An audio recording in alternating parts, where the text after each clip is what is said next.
Okay, now we're back. I got that, showed you how we got that centerpiece out of the crankshaft. Now there's our lining pins, and these are our bolts. And you want to make sure that the gap between here and here is the same as here and here, here and here, all the way around. You might have to take a tape measure, and it's got to go in straight. If it don't go in straight, something will be kinked and it could cause a problem. And I was telling you also about that bolt. See how that bolt has come through for our torque converter? It's not pushing against the flywheel. And we want to always, as we're tightening it, we want to do this. Wiggle it back and forth. And you heard that, you hear that noise. That noise is that the torque converter is loose.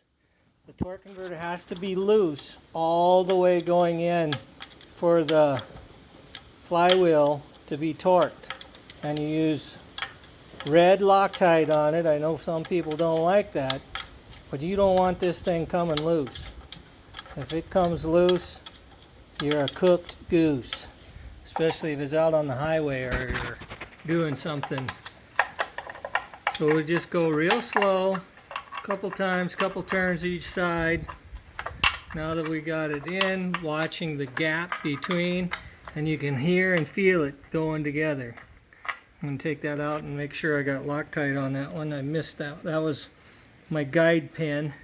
You want to guide them in there with a guide bolt in 2 spots. That'll help keep it from rocking back out.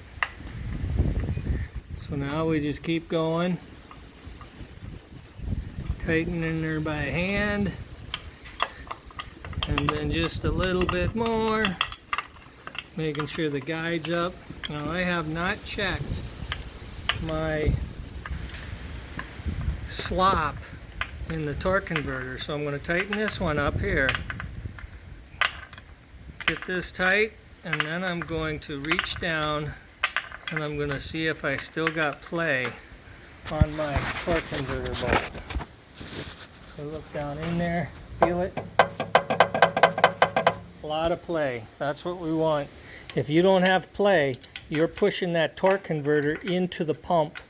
And I have seen that many, many times, that they're not watching what they're doing. And then you have a big problem. So now I can hear it torquing against that little spacer plate. I can hear that it's centered on the centering pins. And all I got left to do is torque it down, making sure that it's tight and it's not going to come loose. And then the next thing I'm going to do is I'll hook up my cooler lines. I'm going to change this piece here, the kick down vacuum, and just make sure that everything is good and ready to go back on the chassis. I got to sandblast and get the chassis prepped next, and then this will be ready to set on as soon as I got that done. Looking good in the neighborhood. Fade to black.